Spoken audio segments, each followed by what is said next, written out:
No, you have several levels of consciousness, and you are a divine soul living in a temple, a physical body that has its limitations. It has its purpose. It's a struggle to get along in the physical world, but I think indeed that's part of the purpose of the soul is to understand the struggle, how to overcome temptations and how to learn that you decide what's right and then you live up to what you have determined to be right, just, and fair. You know, the great rules in the world always come down to the golden rule. Don't do anything to anyone else that you wouldn't like to happen to yourself. Now, when I use the word like, I mean if you break the law and you park the car in the wrong place, then you're going to have to pay a parking ticket. Well, that's okay because you broke the law. You're not being hurt or you're not being shunned or there isn't capital punishment. It's like, okay, you broke the rules, so you know how to pay the consequence. I wouldn't mind doing that to myself because I know it's part of how the civilization gets along through justice, following rules, etc. Okay, so that's the other side of that coin. It isn't all rosy. It isn't like you won't do anything to cause anybody's harm if you have to sue them or if you have to, protect your family. But the point of it comes down to willfully not doing harm to anyone else. If you make a mistake and you do cause a problem or a transgression, and you sincerely want to apologize or make amends for it, that gets you back on the track. That keeps you in harmony with the golden rule about treating people the way you want to be treated. And so, if we were to, at this point in our life, at this point in our time, at this point in our society, if we were to make that a mandate, and everybody would agree to attempt to uphold it, the world would change in a moment. The world would change in a moment. Now, I don't want to sound naive. I don't want to sound that I'm preaching. I'm saying, putting that in your mind so you'll remember when you're out and about tomorrow that you can make the world a little better in your way. And whatever you do, it may cause a ripple and then a wave and then a movement and then a change in the world, and you might not even know it.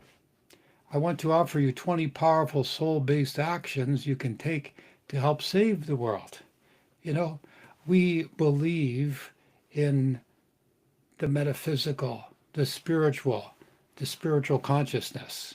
And by taking what we believe in our spiritual consciousness and applying them in our life, we become practical spiritual beings. We apply practically what we know to be the truth. And we know it's the truth because it continues to come along in our life, those circumstances, and we continue to help ourselves by following what we know to be the truth. And what happens? Two wonderful things: peace of mind, first of all, and then prosperity. Most importantly, as you get older, as you mature, as you go through life, you're going to find that having peace of mind every day in all that you do is the most valuable thing you can possess. And when you have peace of mind, that means you're living correctly. You're dealing with people in a way that is correct. And you're going through life, through all its struggles and pitfalls and difficulties, as well as its blessings and its virtues and its prosperity and its wonderment, in the correct way. Peace of mind means that you're consciously at ease with yourself.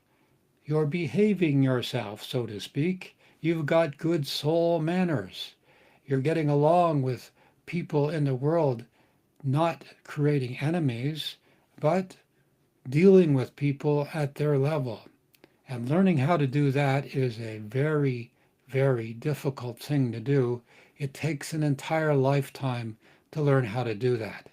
But if you continue on that path, attempting to keep your peace of mind, you will have an enjoyable life. And at the end of the life, God bless you if you do not have any regrets in your life. If that's the case, then you have lived your life correctly. So as we move through this time in the Soul Report, looking to find ways and means on how we can deal with each other, but more importantly, how we can improve ourselves, we're here to be of service to you and give you a few hints on how to walk around that winding path through life. You can email us tonight at thesoulreportlive@gmail.com. Make that thesoulreportlive@gmail.com. And you can ask me a question about what you want to know, that hard question about how you can help make the world a better place. The secret is you're making yourself a better person first. And by doing so, that's going to radiate out into the world. All of those who are spiritually advanced beings, those who are gurus and teachers and ministers and people who counsel all the time, they know, as you know, that if you're a better person, then you're going to do better in the world. And that betterment's going to rub off. It's going to radiate out like a light in a dark room. When one candle comes into a room, it chases the darkness away. When 1,000 candles come into the room, it chases the darkness away, and there is more light. And more light means illumination, understanding, wisdom, warmth, love, and betterment. And so as you merge with other people who are like-minded to yourself, you're going to find your life is going to be automatically better. So how can we develop this vibration within ourselves, this soul vibration? You know, inside the seat of the soul is your heart. Many experts in the metaphysical spiritual world say that this is where the soul resides, in the heart. Your mind isn't just in your head, it's your entire body. Your mind is who you are as a total being, but the soul rests in the heart.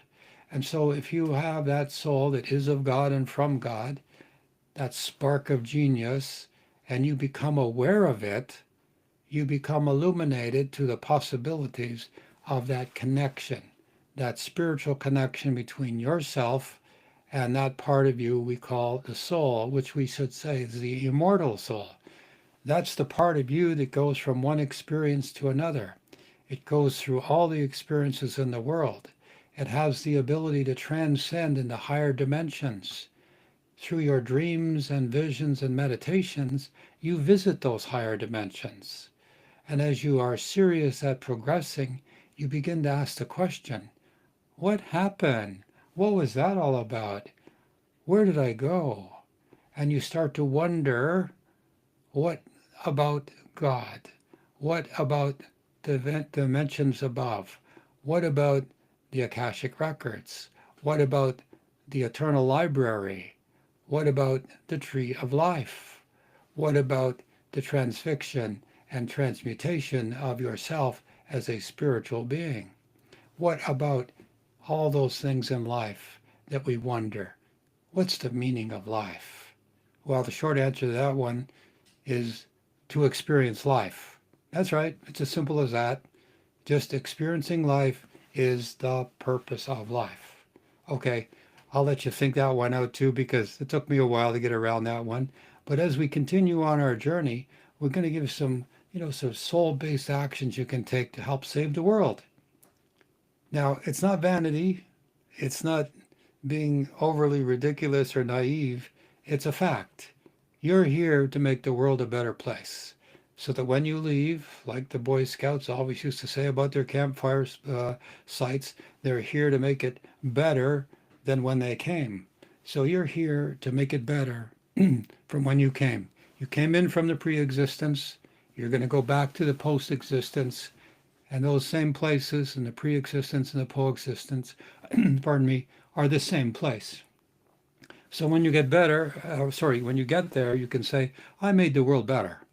And I'm going to review that life that I just lived.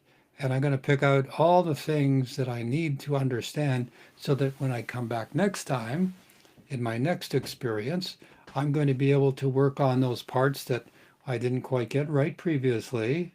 I regret that, but they were errors or mistakes. So I'm going to work on how to improve that in my spiritual understanding. And I'm also going to bring along a lot of those talents and abilities that I did learn and I liked. This is where children who are child proteges come from. They remember all the power and the knowledge that they've had in a previous lifetime. And just because they're little doesn't mean that their mind doesn't remember. Most of us go through that forgetful process, that's true. But children who remember, or they are just aware, or they have knowledge well beyond their years, idiot savants or savants as we like to call them, they are remembering their knowledge and experience from a previous time.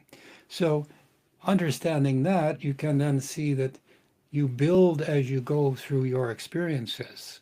And if you remember and study and believe and practice what you know to be true or to know to be helpful to make the world better, not only is your life going to be better, you're going to benefit by having those spiritual experiences where you have dreams that will guide you.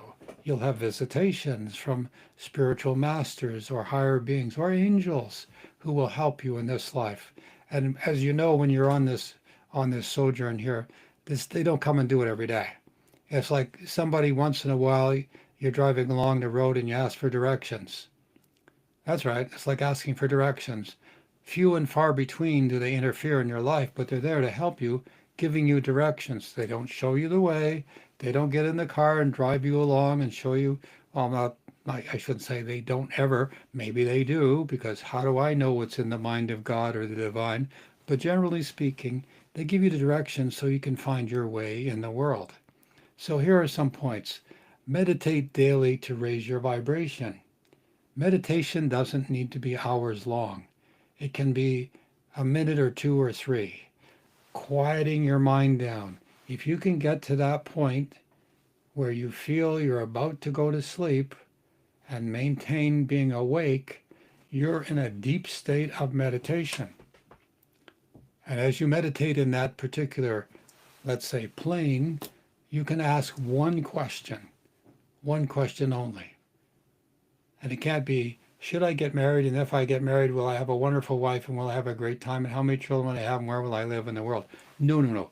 One question is it now the right time that I should look for a life partner?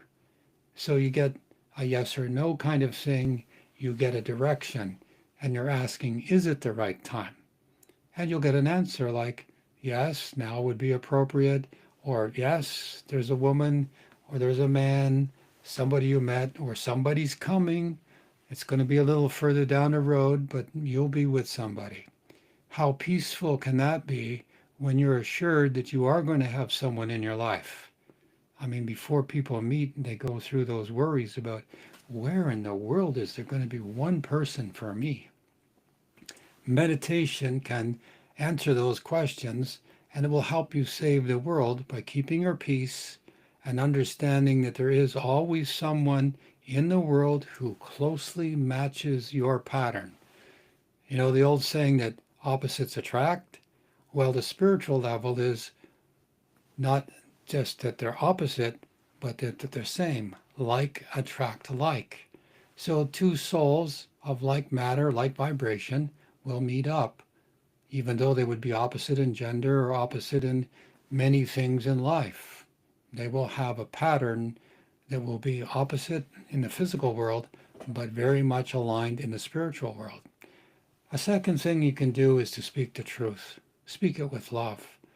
When somebody says something to you like, what do you think of my wonderful polka dot dress? You don't have to lie to them and say, oh, it looks very nice upon you, or it's good for your size, or make some story up. You can say, you asked my opinion now, and if you would like a truthful answer, I'm going to suggest that it doesn't really suit you, in my opinion. But what you like is more important than what I like. But since you asked, my truthful opinion is this. Or you may go the reverse and say, that garment you have, you could use a little sprucing up. It doesn't quite suit your personality. Clothes are a little baggy. Maybe you would think of improving, or whatever comes to mind. You don't lie, but you tell them the truth, even if it's hard to say. And sometimes, most often, speaking the truth is difficult. but you don't have to shout it out.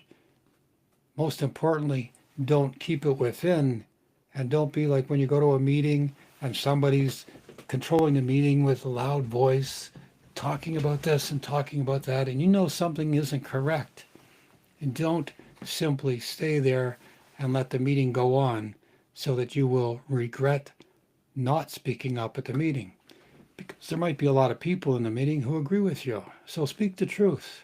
We're talking about a couple of circumstances now, but the key and the underlying vibration here is to speak with love. You can say things very nicely and say, I disagree. I'm sorry, I can't belong to this organization. I don't think this is right for me. I wish you people well, or whatever. And you diplomatically remove yourself from a situation where you don't want to be in.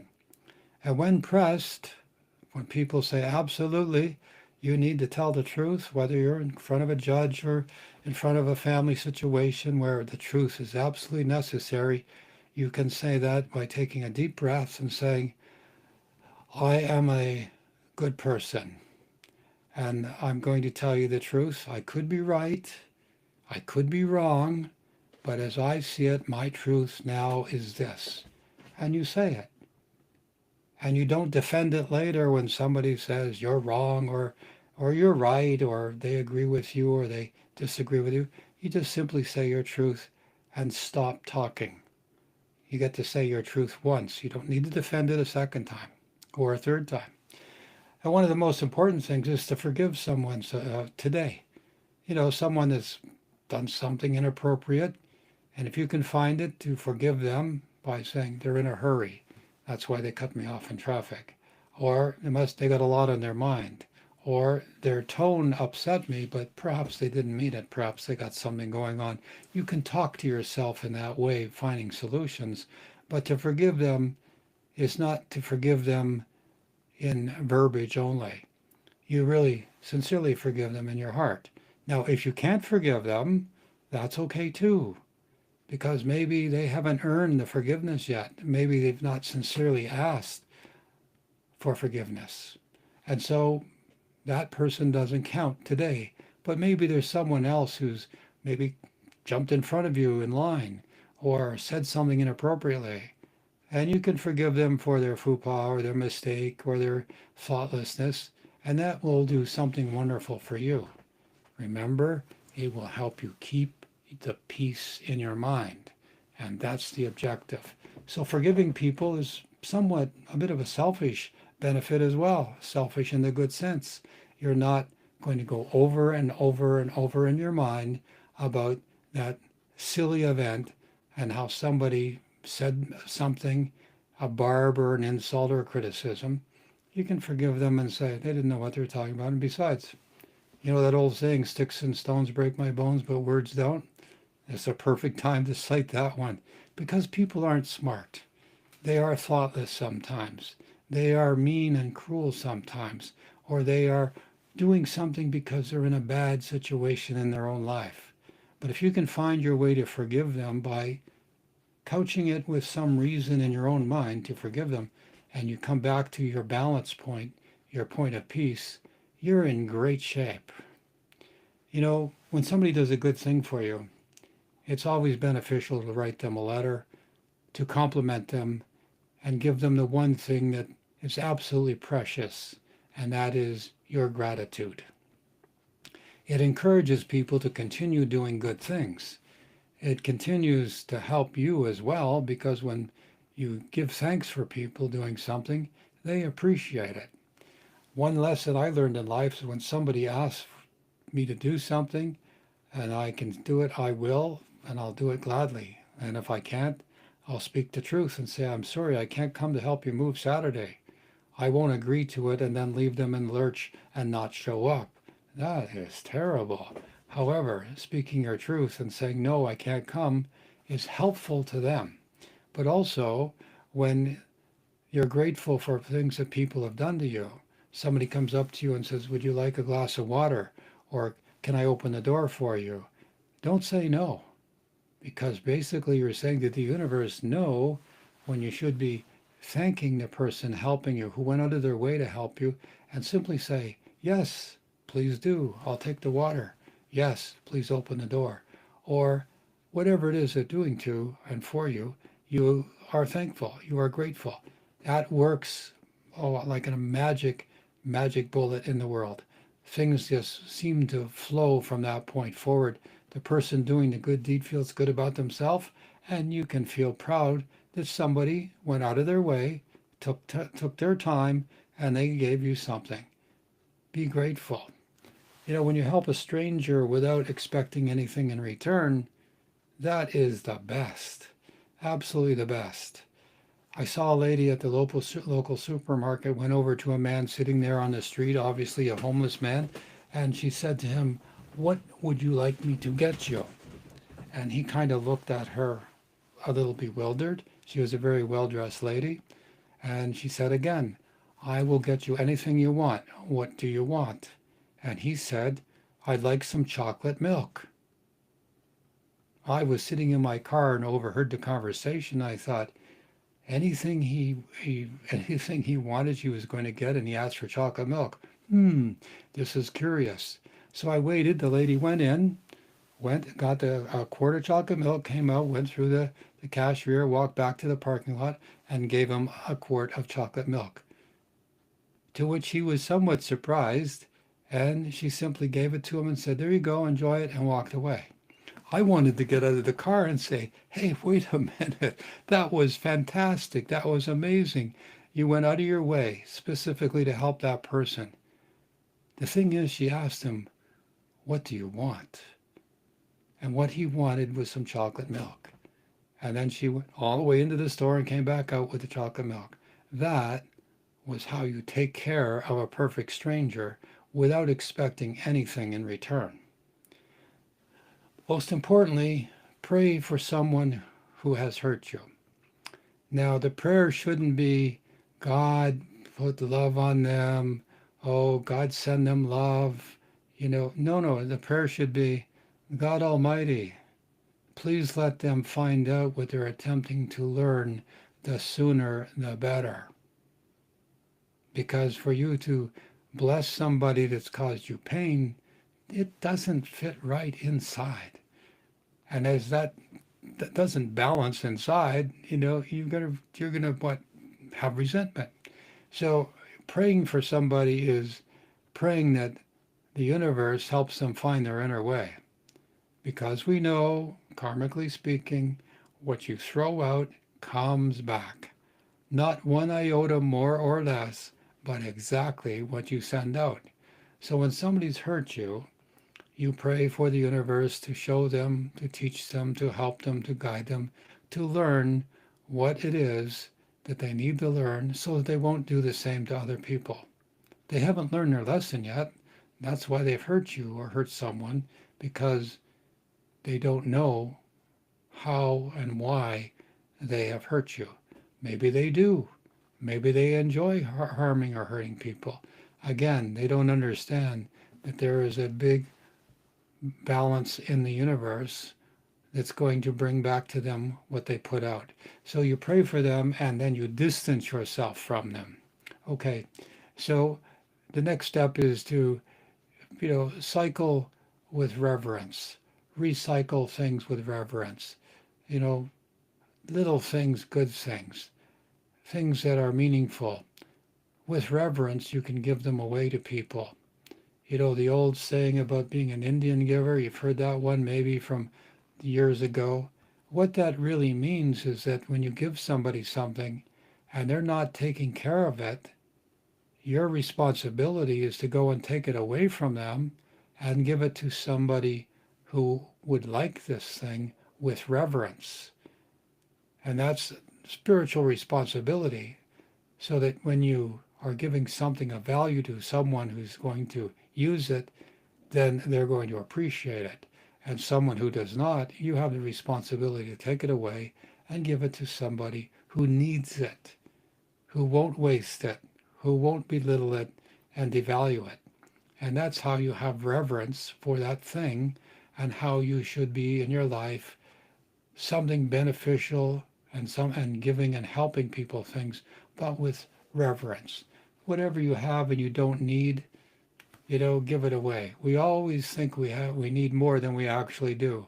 And so you probably have a lot of things that are lying around that you could give to somebody who needs it. Bless your food before you're eating. Did you know that if you lay hands on your food and you take a deep breath and you bless your food, energy coming out of your hands goes into the food. It enhances the vibrational rate of the food so that when you take it into your body, you're also feeling that benefit of the raised vibration. Another tip on that is never have people arguing in the kitchen or around food. What are they doing? They're putting negative thoughts into the food. Okay, it's not like you're injecting it with something. The vibration of the food is going down and down. The same as when you sing or you are happy in the kitchen and you're singing, the vibration, the vitality of the food is going up. So before you take food into your body, bless it. Bless a glass of water. And that water has your life force, your energy through your aura in the water. And when you take it, it's energizing and much more beneficial. Teach a child that something is sacred with respect and with all that you can muster. Teach the child about things that are sacred. They know the difference. And you, by showing them what is sacred and how to handle things that are sacred, you're teaching them respect for things, but you're also teaching them respect for themselves. And by having reverence, they will value their possessions.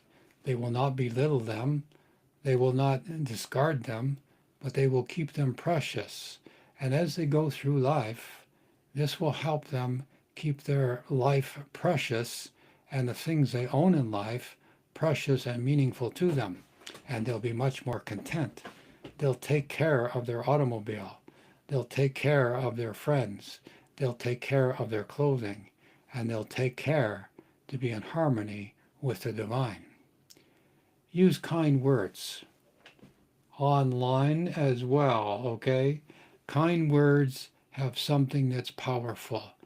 A kind word at a time when somebody's down can mean a bunch, and that will help them turn their life around. And again, one soul at a time, we're helping to save the world. This person may have some magic, some destiny, some purpose to save the world in the future, and all they needed that particular day was a kind word. It lifts their spirits, encourages them, and gives them an important quality that we all need, and that is hope. You can light a candle with intention. Flame has vibration in it. The world is a fiery place. Light and illumination is in a flame. And so practice by lighting a candle with intention, meaning that you're putting a thought in that candle for world peace, for your own prosperity, to help settle family situations, to bring peace. Peace of mind is very important. Light the candle with an intention. And know that as long as the candle is burning, that prayer is going to the heavens above. You might write your prayer out on a piece of paper. Whatever you want, write it out. Take it to the candle, have a little bowl nearby, touch the paper to the corner of the paper to the candle, and the flame will consume the paper and the ash will go in the bowl. And the smoke that rises up will carry your prayer to the highest level or dimension above. Hug someone longer than usual. And I'm not thinking because it's just nice, but it's affectionate. And when you hold them, feel the two auras mixing, feel the energy, and they can feel your genuine affection that's coming through, that merging of auras, that hugging, heart to heart, so to speak. It's amazing when you hold children, it calms them down. They appreciate the hug because they're lonely or they're crying or they're disturbed or they've had a bad day. And when you hold them, nothing like a mother's love to make them feel better, to make them sort of shake off the negativity of the experience or the day or the circumstance. Pretty tough being a kid, but adults need hugging as well. When you have somebody that you actually care about, hug them for a few moments longer than usual, and they'll get the understanding that you really do mean with affection that you're caring for them through this primal activity of hugging. Okay? Call someone who's lonely, an older person. More people who are older don't say anything, they don't complain, they just accept that, well, they're the old person and everybody's got their life and they're carrying on. Well, to the older people, I say, shame on you, call them up and complain. Tell your family, hey, come on over and see me. Come on over and help me. Not in a nice, not in a unnice or unkind way.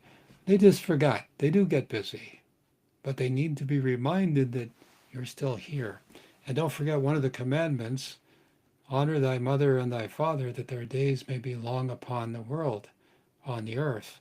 That means that people who are older feel loved and part of the family, and then they don't give up. They don't wait for death to come a-calling. They feel enthusiastic about their life, and there always is new things to happen in life. Donate some time or energy to a cause, whatever it is. Participate. Put some energy into something that you like, you care about, and you'll help to change the world.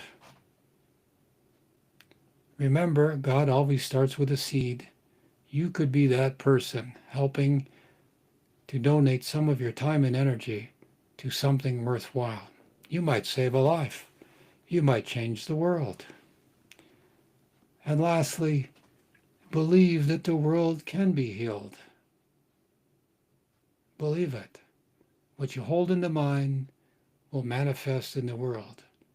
That's basic metaphysical training 101. So as you begin your life, my friends, remember that you can achieve what you believe. We had a guest, I think it was Dr. Paul, on, who was talking about affirmations. He was talking about affirmations and the difference between affirmations and affirmations. Affirmations are something you repeat and give lip service to, but affirmations are something you do. You form a plan. You take the steps. You form what is about to happen, and you make it happen because you're forming it like a piece of clay. You're forming what you want. So affirmations means you take action and you accomplish things. You don't simply hope that they show up or that they change by saying words. Now, you can repeat a prayer over and over again. That's a good thing. But putting substance behind the prayer, making it happen, doing everything you can to make what you want happen, that's called affirmations. He wrote a whole book about it. I suggest you look online. He's a very talented man. So, and tonight, these are not just suggestions, these are soul commitments. When done in consciousness, on purpose, they ripple out beyond time and space. And you can do these things. We're going to take a short break, and we'll be back with Oz Behind the Counter, my co-producer Jack, and we'll be talking about the news and views and some of the things that have happened here in the world today. So stay tuned. Remember, the Soul Report live at gmail.com is a way to ask me a question or send in a suggestion. Right now, do it. We're monitoring the Gmail. And you also can enter into the chat, and we'll be more than willing to answer your questions on each and every subject or topic I've spoken about tonight, or something that's meaningful to you and you always wanted to know the answer to those hard questions. I'm here for you tonight, and we're willing to help you find your way in the light and along the path. We'll be right back after a short break.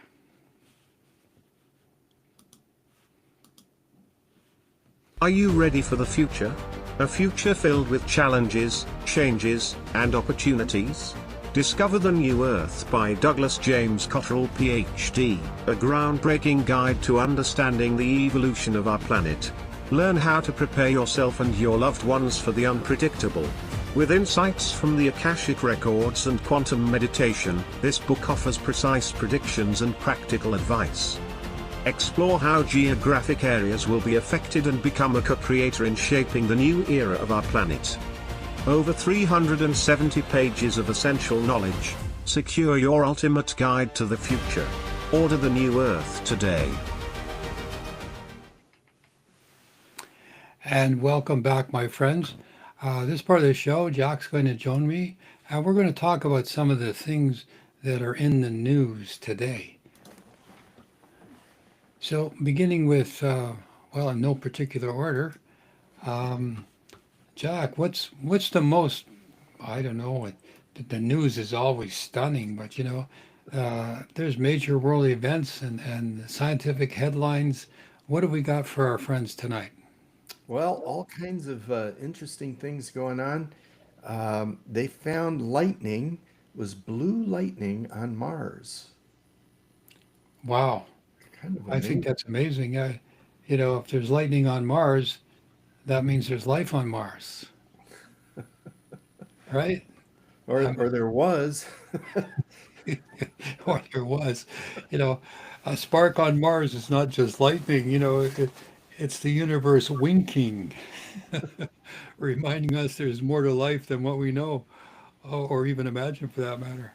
If there's lightning on Mars, what fire might we regenerate in our souls? Exploring out there begins with illumination within, kind of thing. How did they know that? Mars, we used to be called a dead planet, but a planet with lightning is anything but dead. What do you think? Yeah. Well, it's I think one of the rovers they have on the planet there captured it. Yeah. Are you saying one of the rovers went over and there's a big giant switch in the ground and it ran over it and turned on the electricity? Yeah. I don't know, but I know it was blue. That's pretty interesting. So I don't, must Well, be. we're out reaching for the stars, and exploring our spirit as well. Mars reminds us that expansion isn't just a physical, but energetic and spiritual expansion of ourselves, I guess. It invites us to go out well, can you understand what it would be like to go there? I mean, I've seen the pictures from NASA. The thing that caught my eye was when the rover turned the camera up towards the sky. Hmm. And of course, the stars did not look anything like they did when you look up from the Earth.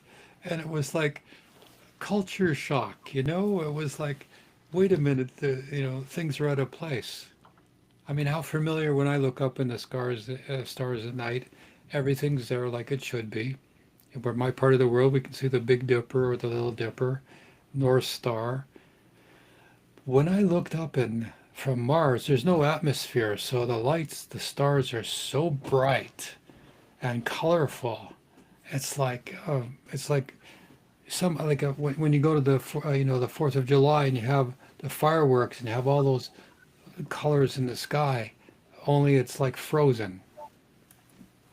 I was culture shocked about that, but I mean, one doesn't think about those things until it happens. So, anyway, let's keep the lights on for what's going to happen with.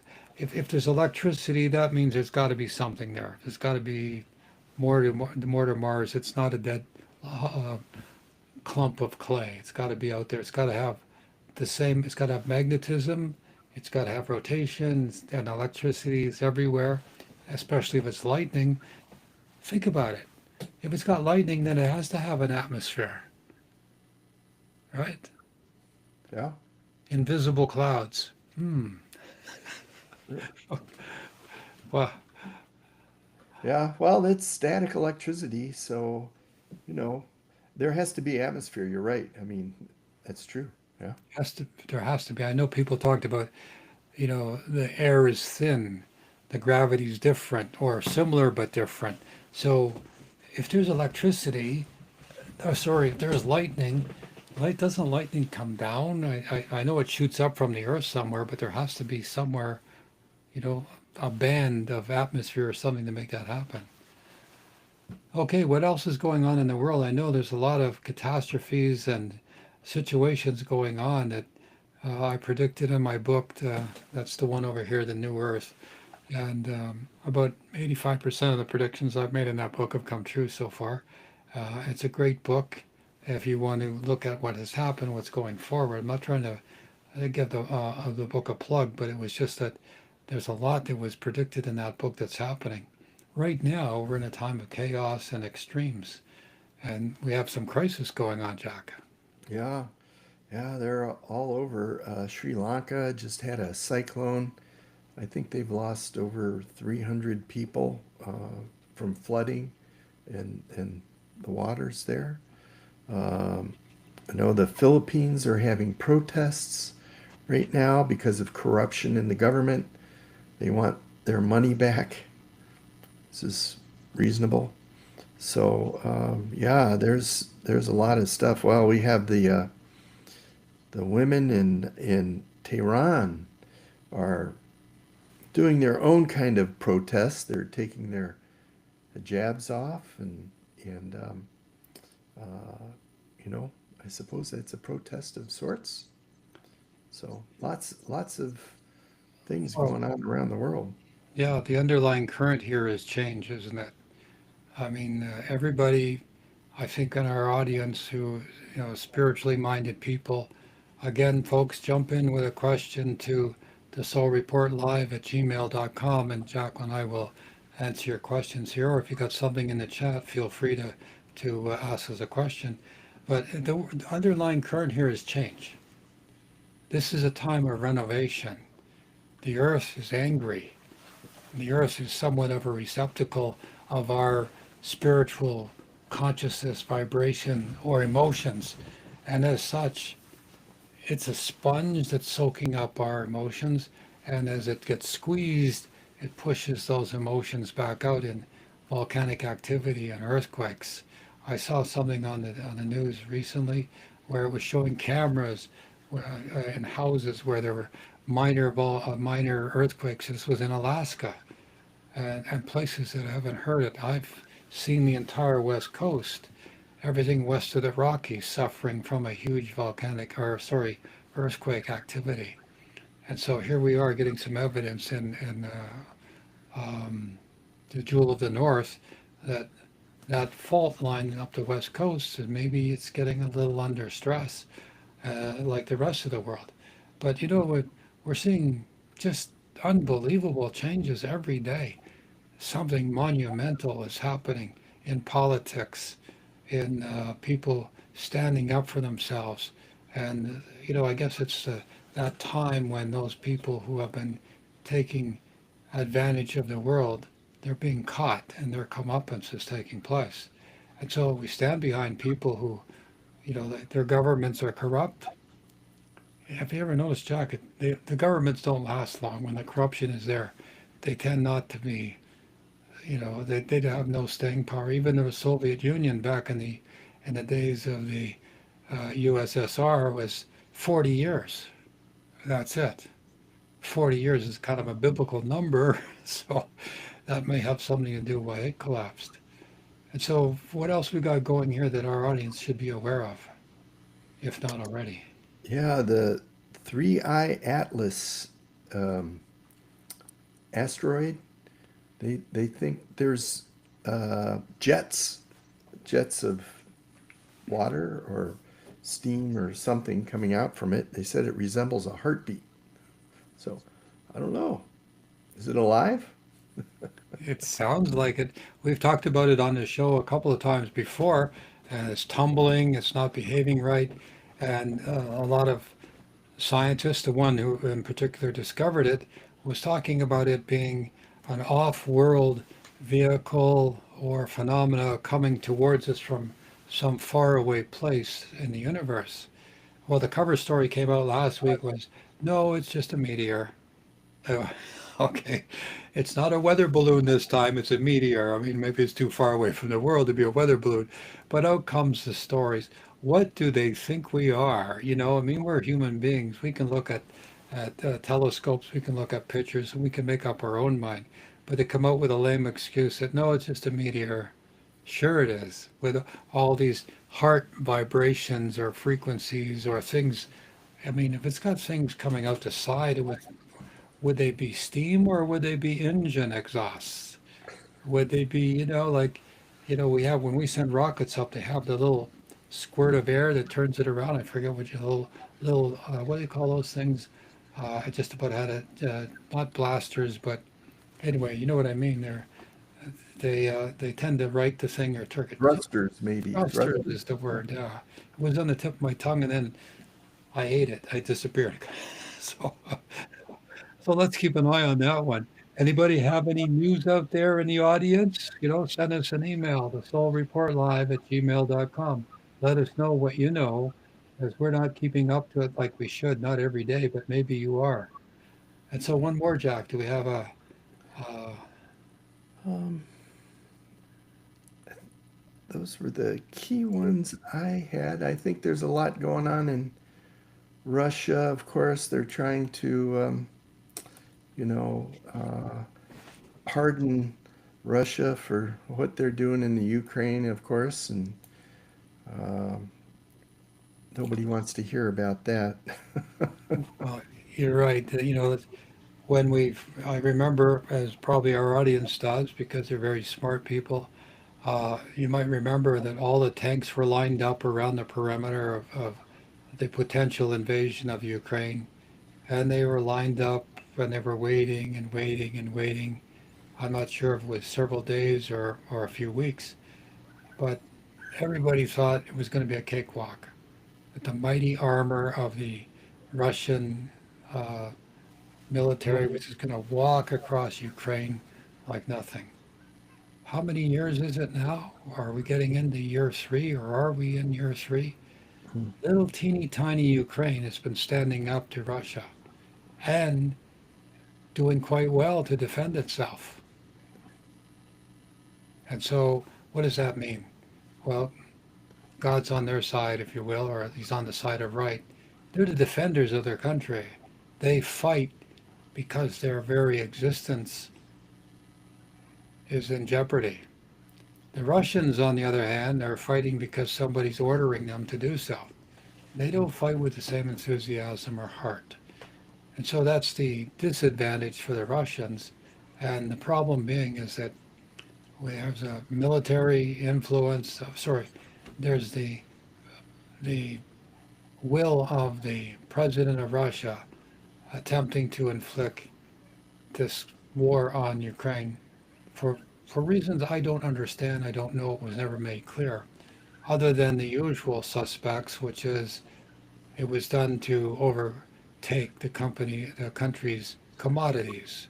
Ukraine is a very rich country, has a good seaport, and one of the, I think it was called the breadbasket of Europe, with the amount of grain that they would grow there.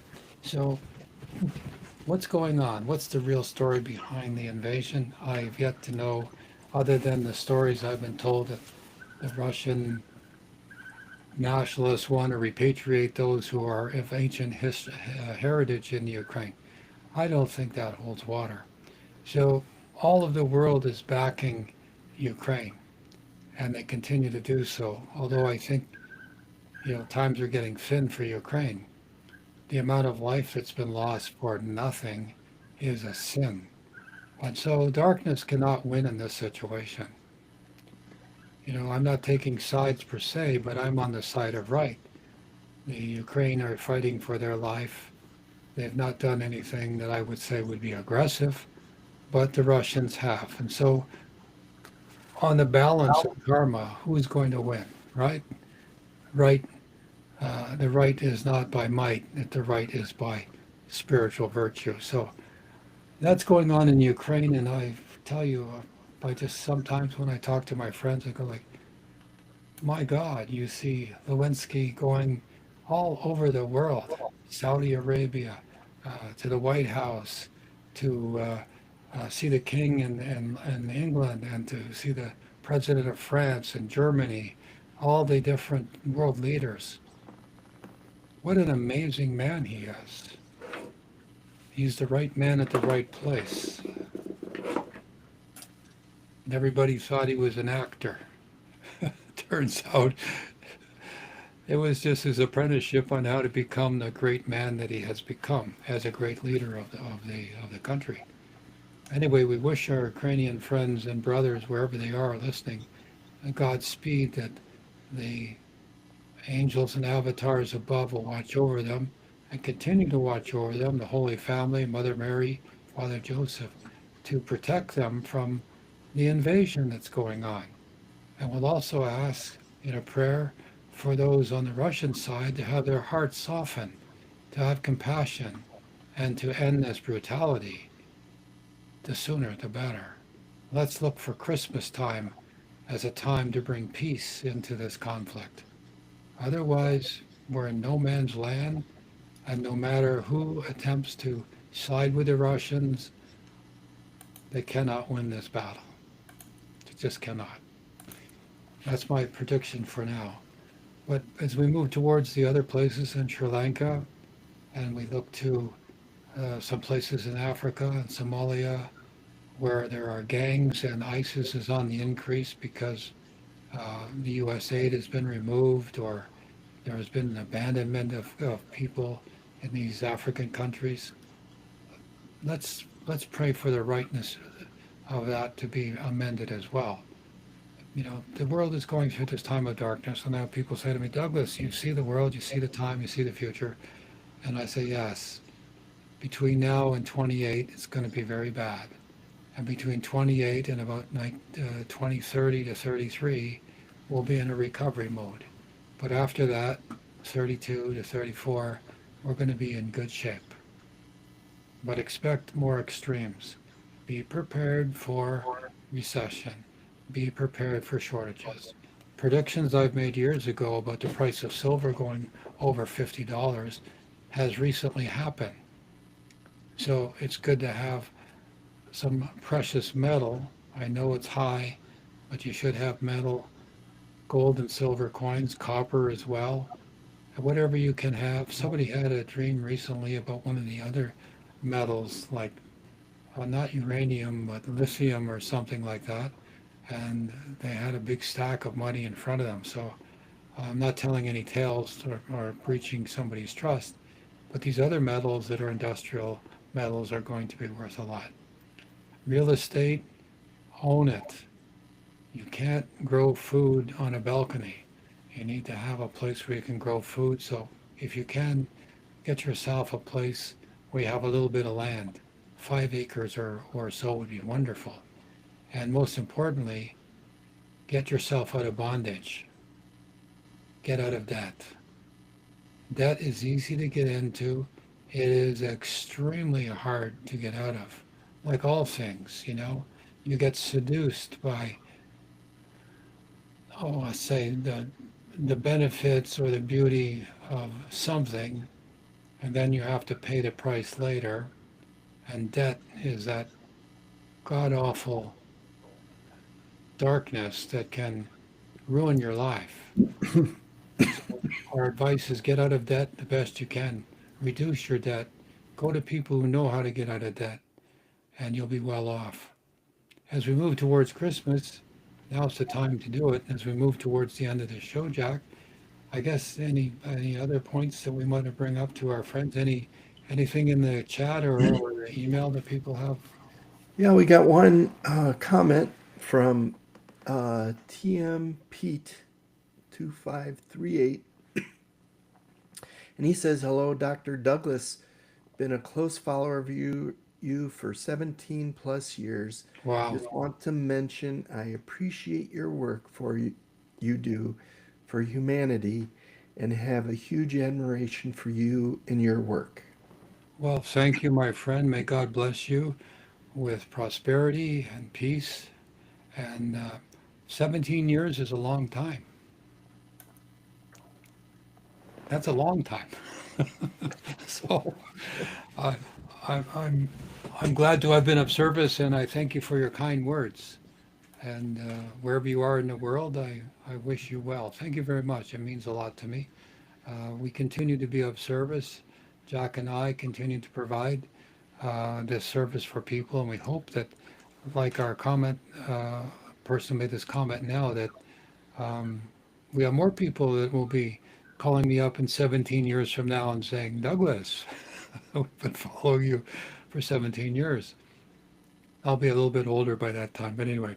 So, okay, my friends, thank you for that. Do we have any more interested callers that want to ask a question? A couple more here from Dustin Taylor. He says, I appreciate and wish you well, Dr. Cottrell. What do you think of the northern lights being seen so much further south than usual? The native, uh, I've been to Norway, and I have predicted, as Edgar and other people have said, that the Earth is tilting, and that eventually it's going to tilt severely. And when I was in Norway, the natives, the indigenous people there, were making an announcement that the lights were going further south. And it was sort of like, okay, interesting. So what? Well, the meaning of that is the Earth is tilting over. The stars aren't moving, the planet is moving. And as the planet is going around its axis, it's been wobbling for a while. And as you know, if you have a spinning top, if you ever want to find out what's going to happen to the world, take a little top, twist it, let it spin on the desk, and it'll start to wobble, and then it'll fall over. And that's what's going to happen to the world. May that not happen for a long time, but that's why the lights moving south, the stars moving south, is not that the stars are moving; it's that the Earth is tilting. The northern axis is turning over. It's going further north, if you will, while the lights are going south. I hope that answers that question. Yep. It's in my book. We talked about the world tilting and things that are going to happen when that does, like the oceans are going to rock out of their basins once again, like they did in prehistoric times Right. or Yep. ancestry. Go. Yep. So that was from Dustin on Facebook. And another question from Facebook, Michael Palmieri asks, when will real disclosure actually happen worldwide without a doubt? Sort of related to the three-eye atlas discussion. Well, it's already released now. Nobody's going to admit anything, to tell you the truth. So uh, it's like everybody knows the obvious, everybody knows what's going on, but there's not going to be anyone officially sticking their political neck out. And scientists and other people who do, right away, they get censored or criticized. So this is one of those phenomena that's like, when I remember Project Blue Book back in the 50s, every UFO sighting or crash or whatever was always a weather balloon, uh, fog patches, or lightning, ball lightning. Ball lightning really does exist. I've seen pictures of it. But it was a discount of what was really going on. And now, as we find in the future, here we are. Now is the future back then. It's the future back then now. Yeah, there really were, you know, crafts, beings, visitations, sightings, you know, fighter jets chasing unidentified objects. And also, there's been people with cameras around the world taking pictures of stargates, big round smoke rings and things. It's all there, but nobody, to this caller, nobody is going to say, yes, that's what it is. They just won't do it. There's no profit in it. And if they did, there would only be criticism from all the people who, they don't reason well. You could say, look, the sky's blue, and they'll say, no, the sky's green, and then they'll spend all day arguing with you. And you say, look, it's blue, and they'll argue knowing it's not. And so these people have this mentality, they want to argue even though they know they're wrong, will show up in droves. So this is where to be intuitive, to develop your own sense of awareness, to be able to meditate on things and find the truth. This is where it's important for you to find out what the truth is. And we don't need other people validating what we know to be the truth. They won't anyway. They're not wise like we are when you're aware, and they will argue with you up and down all day long with something they know in their heart is absolutely wrong. So a wise person doesn't waste their time with that. A wise person just goes on and knows this is a fact. And it's not important. If somebody thinks they're right, the spiritual way is to say, yeah, you're right, it's okay. It's not going to change anything. But to answer the question, I've been there. I wanted people to admit the obvious, and they would not. So, so I'm not the taskmaster. I don't bring out the whip and say you're wrong. It's kind of like, okay, you're right, whatever you say, and move on. But to the caller, yes, believe in what you know. Hold that as truth, and don't worry what other people say or don't say. Jack? Yep, I think that's it. Okay, well, it's been a wonderful time to have everybody with us on the show tonight. We are so grateful that you've been with us here as we come to another closing of another week's show. Remember, my friends, as we close the show tonight, I want to offer you something more than just the news and insight or inspiration. I want to offer you an invitation, a sacred call, gentle but undeniable nudge from the soul. Because in a world spinning with uncertainty, with chaos in the headlines and suffering knocks on every door, it's easy to feel powerless. But you are not powerless. You are, in fact, more powerful than you can measure. Not because of what you own or who you know or how loud your voice is, but because of the quiet actions you choose in private, in faith, in wisdom, and in unconditional love. Tonight I'd like to share with you that tonight I have shared with you the 20 ways to help save the world. And you can do this because you are able and capable of being with us in this time, in this world, and at this most important time of change. You are powerful and you have more power than you know.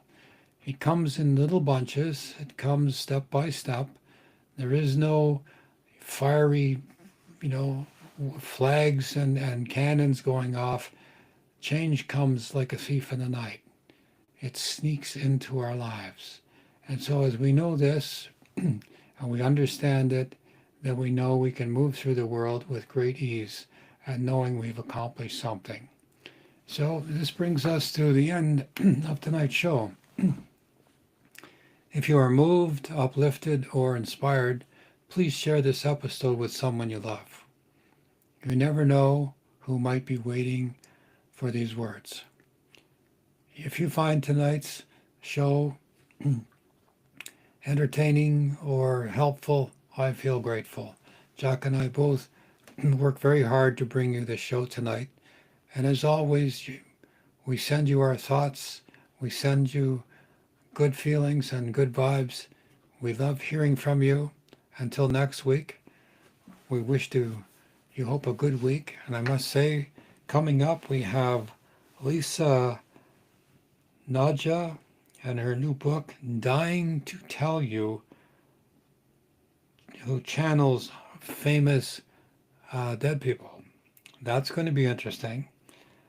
Lisa Nanja in her new book, Dying to Tell You, channels famous dead people.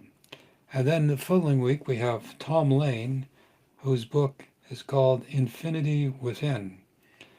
In light and in the way you move. We'll be waiting to hear more about these exciting guests in the upcoming weeks. But for tonight, I'll say good night and good luck, and may God bless you with the most valuable of all things, peace and prosperity. On behalf of Jack and myself, good night, my friends, until next time.